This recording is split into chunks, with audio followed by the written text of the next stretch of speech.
If you take this tail of this Gaussian ZG, its second moment is really small, so it's approximately e to the power of m squared, and we could do more careful analysis of that, but this bound is sufficient for us. And particularly so we will pick maybe this threshold m to be some constant times square root log of the number r. And r, if you remember, was this ratio. So r is here. We don't really know the ratio, but maybe it's efficient to look at r that's greater than this expression, and we can have a bound on this. So let's pick r like this. So r is upper bound on the ratio of maximum of this bilinear form to the quadratic form we are interested in. So we'll take m to be c times square root log r. And then we know that this dg squared is less than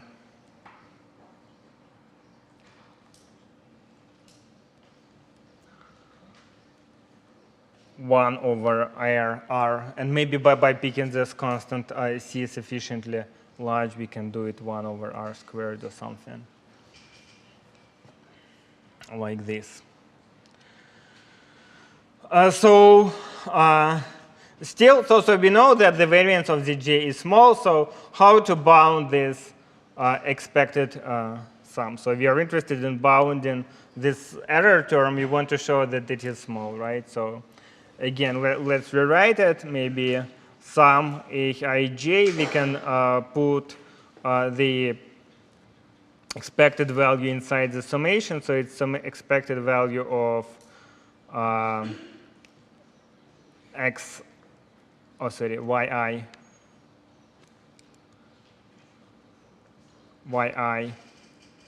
zj.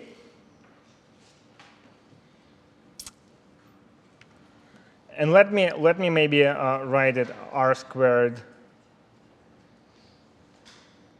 zj and put 1 over r squared here. So what do we know? That the norm of this guy is bounded by 1. The norm of this guy is bounded by 1. Yeah.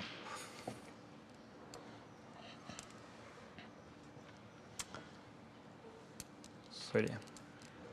Let's have R4 here. And we are really interested in what this summation is.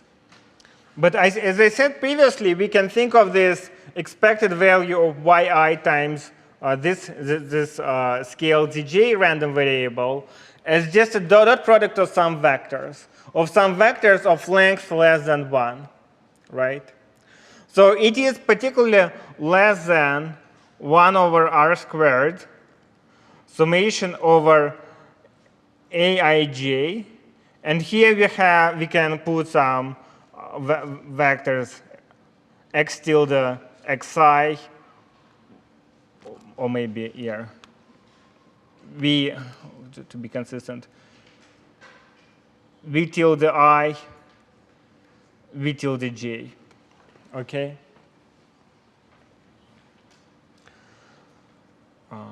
Sorry. U tilde, v tilde I, u tilde j. So v corresponds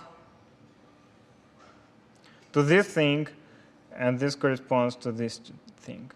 So it is, in fact, it is equal for some choice of, there exists some vectors vi tilde and uj tilde that for which we have the equality, right? Because we can really think of this random variables yi's as some vectors in a Hilbert space. Again, all Hilbert spaces are the same, so just the same thing. And this is, of course, is less than or equal to 1 over r squared of maximum of summation aij vi tilde uj tilde, where these vectors vi at most unit vectors and uj are also at most unit vectors. And so what was the definition of R? Actually, let me change the definition of R because we don't have that much time. It turns out that, yeah, so R won't change much if we replace this term above. So let's replace actually xi yj here and xi yj here as ui vj here. So maximum where ui's are unit vectors, or at most unit vectors, and vj's are at most unit vectors. And here we have vi vj. So again, this is all vi's are at most unit vectors. So the expression at the bottom is just the SDP value, and here on the top, this is something else, because we have two different variables, UIs and VJs, right? If they were the same, we would have SDP value as well. So we know that R is greater than this expression. Now this means that this expression is less than 1 over R squared times, and this is at most R times SDP, right? Because look again at the definition of R. So the expression at the bottom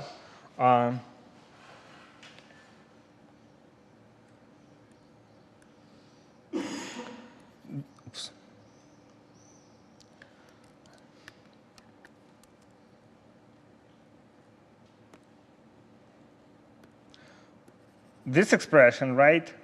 This is just this SDP value. And this expression, this expression is the expression we get in the error term. But just UIs and VJs are no longer vectors, but random variables. But we think of them as vectors because they also lie in the Hilbert space.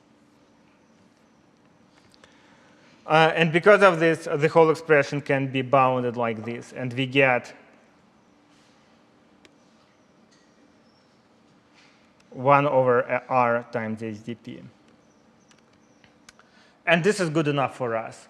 So we showed that the error term is much less than the HDP, and we had 3 error terms over there. So again, we should be a little bit more careful with exact constants in this proof. But what we get is that the expected value of summation aij yi yj is greater than, let's say, HDP over 2 for appropriately chosen constant, appropriately chosen constant maybe when we pick m. So m was that threshold. Again, m was equal to c times, we see some absolute constant, square root log r.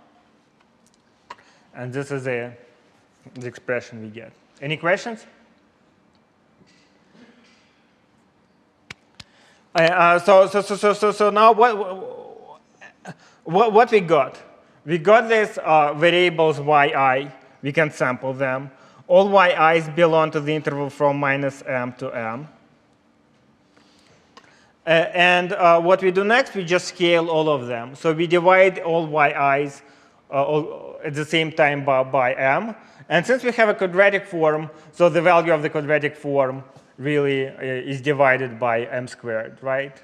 So what we get, we get now normalized yi's, maybe yi's tilde, which is yi divided by m. They lie in minus 1, 1. And for these yi's, we already know that the expected value of summation aij's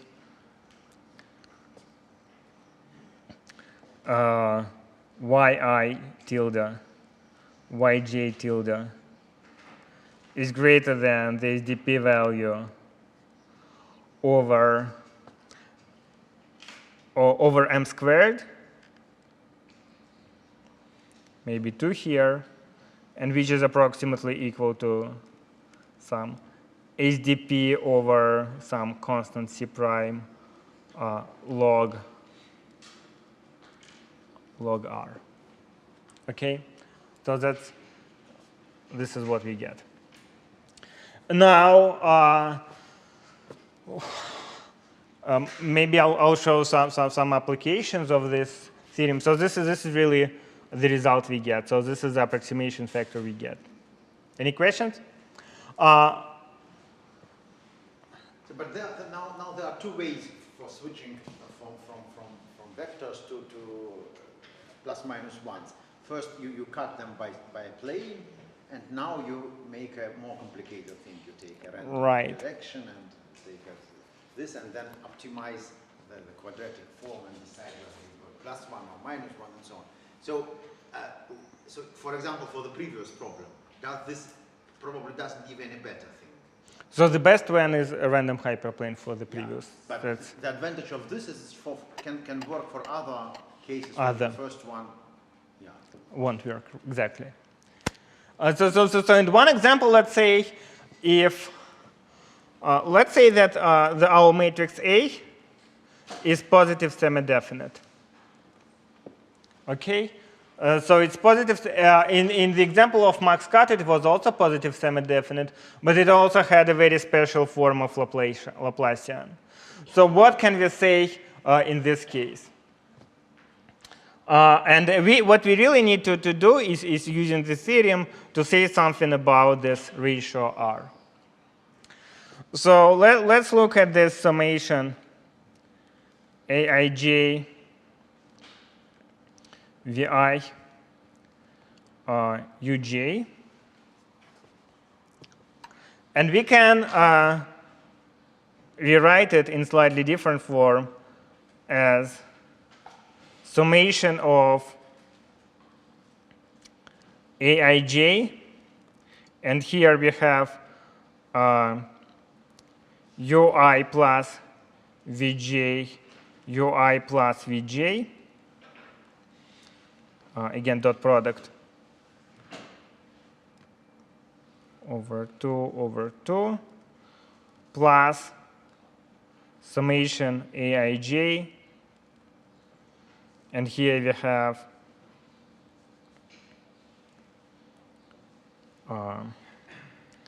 Ui minus Vj over 2, sorry, Ui minus Vi here, and here is Uj plus Vj. Sorry for confusion.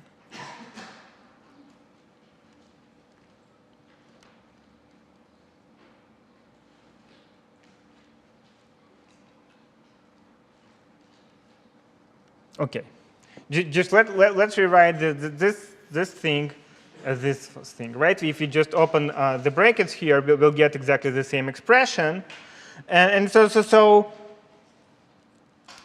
okay. The only thing is that important thing that we have minus.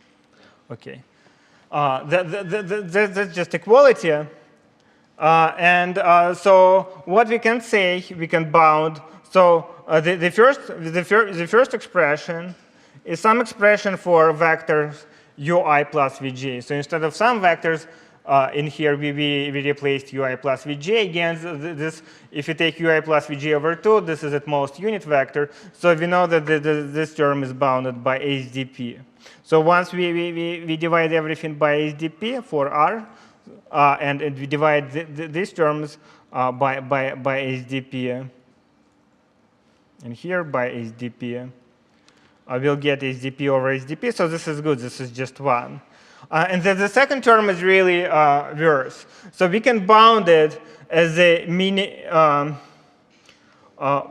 maximum of minus expression which is similar to the HDP. So it's some Hij and dot product of Vi, Vj, where these vectors Vi are unit vectors. So this is the same expression as in the HDP value, except that we replaced every Aij with minus Aij. So this is minus matrix A. And this value potentially can be much larger. So the question is, so if you, what's sort of the minimum value of the quadratic form A with these unit vectors? But at least the answer is really good if the matrix is positive semi-definite. If this matrix is positive semi-definite, then we of course know that this maximum is really 0, right? So for a positive semi-definite matrix, if you look at some Aij, Vi, Vj, this value is always greater than 0, greater than or equal to 0, just by the definition. So if we put sign minus in here, then we'll get a value that's less than or equal to 0 all the time. So this term is non-existent, and because of that, the ratio is really really 1, and so we get a constant approximation ratio for the problem. So it turns out that if the matrix is positive semi-definite, we can get a constant, and this constant is exactly known. So this proof gives some bad constant, but in general we can optimize it and get much better constant. And this theorem was originally proved by Grothendieck. That's called little Grothendieck theorem. And after that, it was rediscovered many times, first by mathematicians and then sort of by computer scientists. And another interesting problem. So how much time I have? 5 minutes. Let me tell you that from this definition, another result that follows, if we were interested to begin with optimizing some Aij xi yj. So again, this is no longer a quadratic form, but bilinear form. Somehow, this is important, really important. Then this technique I described just now gives some constant approximation. Again, for this constant, in fact, is much better than what we get using this method. So using this method, we get some constant between maybe 10 and around 10 if we do everything carefully. It turns out this constant is much less. It's approximately 1.7 maybe approximation. And again, this was shown by Grothendieck. This is a classical Grothendieck inequality. Again, it was first used by Grothendieck, proved by Grothendieck in 1953, and then used by computer scientists. More generally, if, for example, the support of the graph A is some graph, so support, we can look at support of this matrix A, and it can have some block structure. So it may have many zeros, for example. For example, if it has structure like this,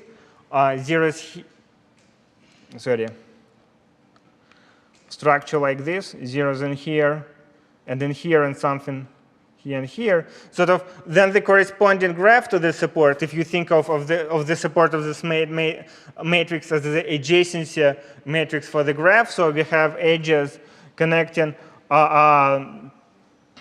numbers, variables xi and xj in here, so only these ij's are not equal to 0, then again, this is sort of Grothendieck problem, and this graph is bipartite in this case. But if the graph maybe is colorable in k colors, then it turns out that we can get log k constant times log k approximation. So in general, so this technique has many applications. Unfortunately, I won't really be able to talk about them. Okay, and this probably, I'll conclude this proof. And do you have questions about this proof? These techniques? Repeat what? The last thing. Yeah, right. So it just so suppose we have a matrix A, and we know something about its support. So it really has many zeros, let's say. So if you look. So this is a bipartite graph, right? But in general, so if the value ij is not 0, we will connect, we consider a graph on the same set of vertices. So if you have n variables, 1 to n, we will have a graph on vertices 1 to n, and we'll put an edge between I and j if aij is not equal to 0. So this graph can be bipartite, then it's two-colorable. And it can be k-colorable. So the chromatic number of it can be less than or equal to k.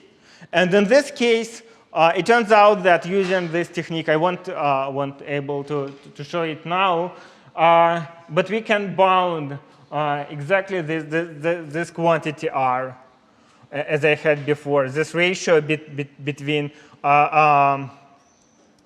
plus values. So this ratio, we can bound by the chromatic number of the graph G. Here just a constant, no? Because we have to color the graph. In case of this matrix, no? Sorry, Here we have in here we have a constant. This is bipartite. But more generally, if the chromatic number, if the graph has a different structure, if it's colorable with k colors, the same argument works, and we can get not constant in that case, but approximation which is equal to the number of colors we can color the graph in. And so okay, I showed you just some examples of using semidefinite programming, and certainly many HDP algorithms work in a similar way by sort of sampling Gaussian variables, projection to Gaussian variables, and slightly manipulating with the projections to obtain an integral solution, or using a technique similar to Gomez and Williamson and just the random hyperplane. Recently, there were techniques that are actually quite different, but yeah, they're much more complex. Yeah, and probably that's a good point to stop. And so I hope that, yeah. Maybe you can finish by if you write, where is there some reasonable survey on all this, one people can read? Yeah, there are now good books on approximation algorithms. The most recent probably book I would recommend is a book by Schmois and Williamson.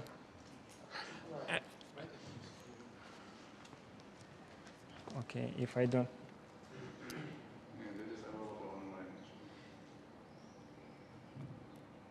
Yeah. I may make a mistake, whatever.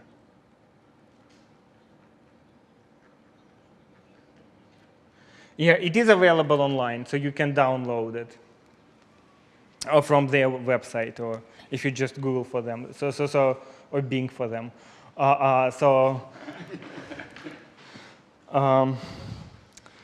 Yeah, and hope you'll be interested in approximation algorithms, and there are many various topics that are quite interesting in approximation algorithms, and that book is a good introduction to those methods. And yeah, you can find many lectures. Huh? Unique game conjecture is discussed there or no? A little bit. I don't remember quite what exactly is discussed there. Certainly unique games I discussed to a certain extent, but I won't be able to tell you whether they present a proof and what proof they present. Yes, there is also a book by Vizirani, which is probably a little bit soft. There is a book of Vizirani which is a little now outdated. Even it's 10 years old, but but there are many new methods invented afterwards. But that book is also very good. There is also a book by Jerry Matushek on semidefinite programming. I actually just got it, so I wasn't able to read it in detail. I wasn't able to tell you how much it has. It certainly has this stuff on quadratic forms. Okay, and then that's it.